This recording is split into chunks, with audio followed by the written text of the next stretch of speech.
Dando continuidade ao nosso curso de cálculo diferencial integral, nesse vídeo a gente vai falar um pouco sobre funções invertíveis. Para definir o que é uma função invertível, eu preciso primeiro do conceito de injetividade.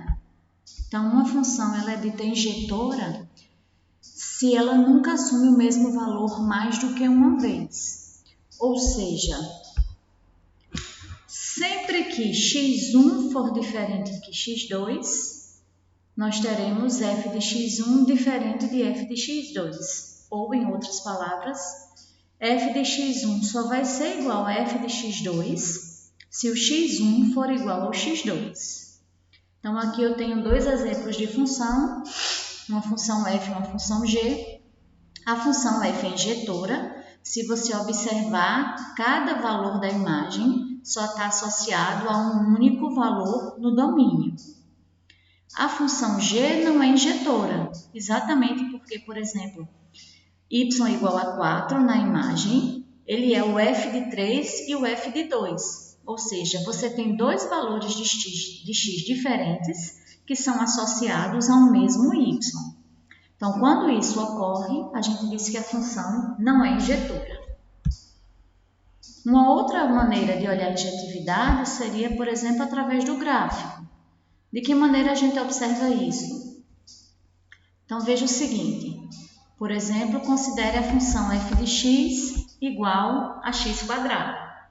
Então, para essa função daqui, se você observar, por exemplo, para esse valor na imagem, para esse valor de y, eu tenho associado dois valores de x, esse valor daqui e esse valor daqui. Então, por exemplo, se isso daqui é 1, ele vai ser a imagem tanto do menos 1 como do 1, porque menos 1 ao quadrado dá 1 e 1 ao quadrado também dá 1. Se esse valor daqui é 4, ele é a imagem tanto do menos 2 quanto do 2, porque menos 2 ao quadrado dá 4 e 2 ao quadrado também dá 4. Então, a função x² não é uma função injetora. Já a função x ao cubo é injetora. Então, observa que qualquer reta horizontal que você passe cruzando o eixo y, essa reta ela só toca o gráfico da função uma única vez. Isso é o que a gente chamaria de teste da reta horizontal. Então, quando isso acontece, nós dizemos que a função é uma função injetora, porque isso significa que cada valor da imagem está associado a um único valor do domínio. No próximo slide, a gente tem alguns exemplos de funções que vocês devem verificar se elas são injetoras ou não. Isso pode ser feito através do gráfico ou também pela definição de injetividade. Lembra, você tem que mostrar que f de x1 ser igual a f de x2 implica que x1 é igual a x2. Então, uma função que tem essa característica é chamada de injetora.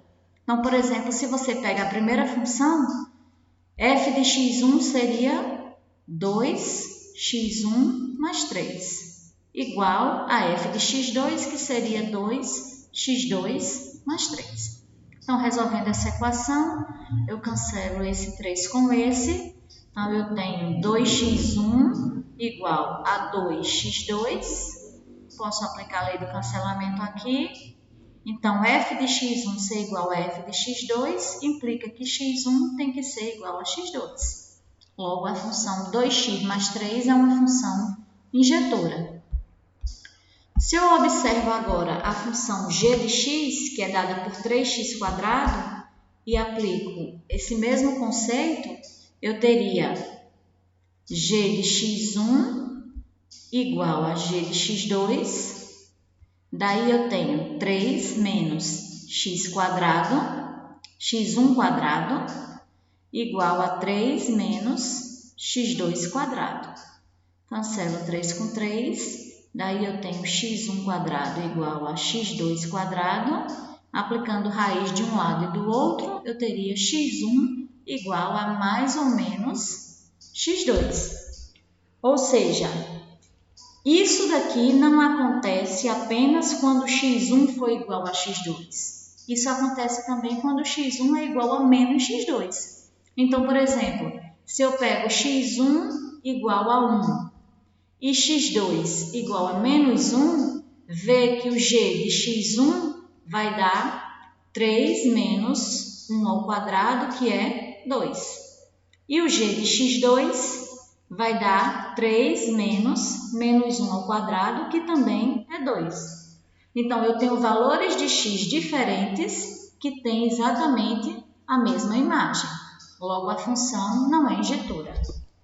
Então, de maneira geral, as funções pares não são funções injetoras, né?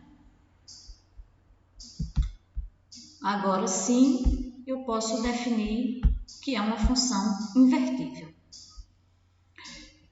Então, a gente define, considere f como sendo uma função injetora que tem domínio o conjunto A e imagem o conjunto B. Então, a inversa de f é uma outra função que tem domínio como sendo o conjunto B e imagem como sendo o conjunto A. Veja que o domínio de f e f a menos 1, que é a inversa de f, domínio e imagem são trocados. O que é domínio de f vai ser a imagem de f a menos 1 e o que é domínio de g, o que é a imagem de f vai ser domínio de f a menos 1, tá? Então, como é que é definida a inversa de f? F a menos 1 aplicada em y vai ser igual a x, se somente se y for igual a f de x. Então, o que é que faz a inversa de uma função? Considera aqui uma função f que está definida no domínio A e com imagem B. Então, essa função f, por exemplo, ela associa x a y. O que é que vai fazer a inversa de f? A inversa de f é uma função cujo domínio é B e imagem é A e que leva y em x. Se f leva x em y, a inversa de f tem que levar y em x, tá? E é daí que surge a necessidade da função ser injetora. Porque o que acontece? Se a função não fosse injetora, por exemplo, eu tenho aqui A, o domínio, B, a imagem, suponha que não fosse injetora. Então, eu teria dois x diferentes sendo associados a um mesmo y. Então, eu tenho aqui x1 e aqui x2 sendo associados a esse y. Isso com a função f. Na hora que eu fosse fazer a inversa de f, f a menos 1, eu teria aqui b e aqui a. Aqui eu teria y e aí eu teria y associado com dois valores de x, x1 e x2. E aí quem seria a inversa de y? x1 ou x2? Né? A inversa de f aplicada em y. Então, nesse caso, isso daqui nem seria função. Por isso é que é necessário que para que uma função tenha inversa, ela seja injetora, tá? Então, vamos ver aqui alguns exemplos. Tenho aqui, por exemplo, exemplo 1, uma função f, cujo domínio é A e a imagem é o conjunto B. Olha que f leva 1 no 5, 3 no 7, 8 no 10. Então, quem vai ser a inversa de f? Vai ser uma função cujo domínio é B e imagem é A. E aí eu tenho que f a menos 1 de 5 é 1, f a menos 1 de 7 é 3, f a menos 1 de menos 10 é 8, tá? Porque f de 1 é igual a 5. Então, f a menos 1 de 5 é igual a 1. f de 3 é 7. Então, f a menos 1 de 7 é igual a 3. Isso pela própria definição de função inversa. Tá? Agora, veja o seguinte. Um outro exemplo é que se a função f de x for x mais 3, a inversa dela vai ser f a menos 1 de x igual a x menos 3. Como é que eu faria, por exemplo, para ver que a inversa dessa função é essa função daqui? Então, é isso que eu vou falar nesse próximo slide daqui. Veja o seguinte, da própria definição de função inversa, a gente tem o seguinte, que se f e f a menos 1 são inversas uma da outra, então f a menos 1 de y vai dar x, se somente se y for igual a f de x, tá? Então, veja, f a menos 1 de y é f de x. Então, se eu substituir aqui dentro, eu vou ter f a menos 1 de f de x igual a x, para todo x pertencente ao domínio de f, tá? Da mesma forma, se no lugar de x aqui eu substituo por f a menos 1 de y, porque f a menos 1 de y é x, eu vou ter que f de f a menos 1 de x é igual a x, para todo x pertencente a b, tá? Na verdade, eu teria aqui f, aqui eu teria assim, f de x, que é f a menos 1 de y igual a y. Então, foi o que eu escrevi aqui, eu só fiz mudar a variável. Ao invés de chamar de y, eu chamei de x. Como é só variável independente, não tem problema de eu chamar do que eu quiser, né? Então, aqui eu tenho uma ilustração que representa isso. Ó. Então, f transforma x em f de x.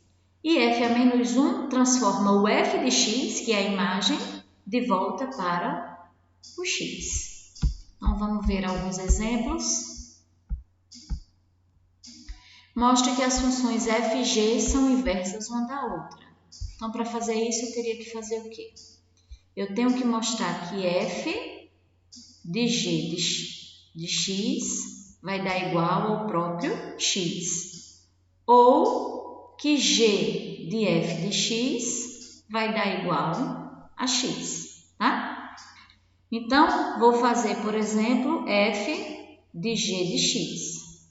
Isso daqui vai ser f de g de x é 1 mais 2x sobre 1 menos x. Então, eu vou aplicar f nesse argumento todo aqui. Então, isso daqui vai dar igual a f de x é x menos 1 sobre x mais 2. Então, vai ficar x, sendo que quem é x?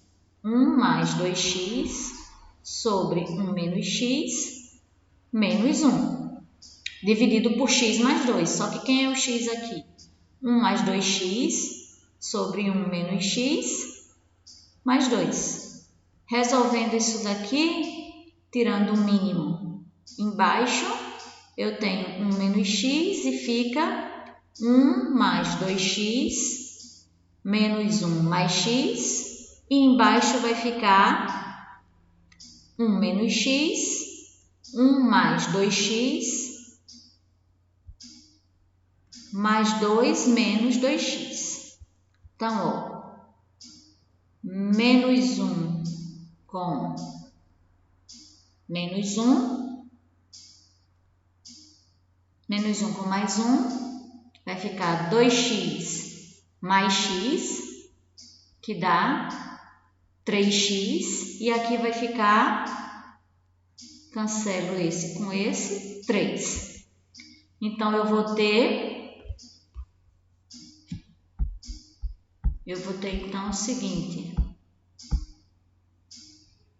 continuando aqui em cima, eu vou ter f de g de x igual 2x mais 3x, 2x mais x, 3x sobre 1 menos x, multiplica pelo inverso da de baixo. A de baixo fica 1 menos x e 1 mais 2, que dá 3. Então, cancelo esse com esse, fica 3x sobre 3, que dá x. Então, como f de g de x é igual a x, significa que f e g são inversas uma da outra.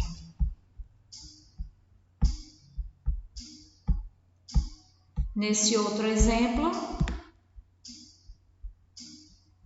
vocês devem encontrar a inversa da função. Agora, eu não quero verificar se duas funções são inversas uma da outra. Eu quero encontrar. Então, como é feito isso?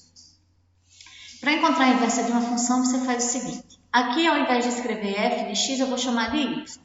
Então, eu tenho y igual a 2 menos x sobre x mais 4. Então, o procedimento prático é o seguinte. Onde tem y, você troca por x, e onde tem x, você troca por y, e aí depois você isola o y. Então, você tem x igual a 2 menos y sobre y mais 4. E daí você vai ter o quê? Pondo 4 para o lado de cá, x menos 4 igual a 2 menos y sobre y. Agora eu vou passar o y multiplicando, então eu vou ter yx menos 4y igual a 2 menos y. Esse menos y agora eu vou botar para cá, então eu vou ter yx. Quando esse y vier para cá, vai vir mais y, né? Então fica menos 3y igual a 2. Como eu quero isolar o y, eu vou colocar ele em evidência. Vai ficar y que multiplica x menos 3 igual a 2. E, portanto, y igual a 2 sobre x menos 3. Mas observa que isso só é válido para x diferente de 3. Porque x igual a 3 vai zerar o denominador, tá? Então, é necessário dizer que f a menos 1 de x é igual a 2 sobre x menos 3, mas só vale para x diferente de 3. Uma característica importante de funções inversas que a gente encontra no gráfico de duas funções inversas é que elas são simétricas em relação à reta y igual a x. Está aqui a reta y igual a x. Então, se isso daqui é f de x, isso daqui vai ser a inversa de f. Observa que elas são simétricas em relação à reta y igual a x. Da mesma forma que eu tenho a função f de x, a função y igual a x. Então, a inversa dela, que é a f a menos 1, é simétrica com relação à reta y igual a x. Sobre funções invertíveis, era isso que a gente precisava conversar. Até o próximo vídeo.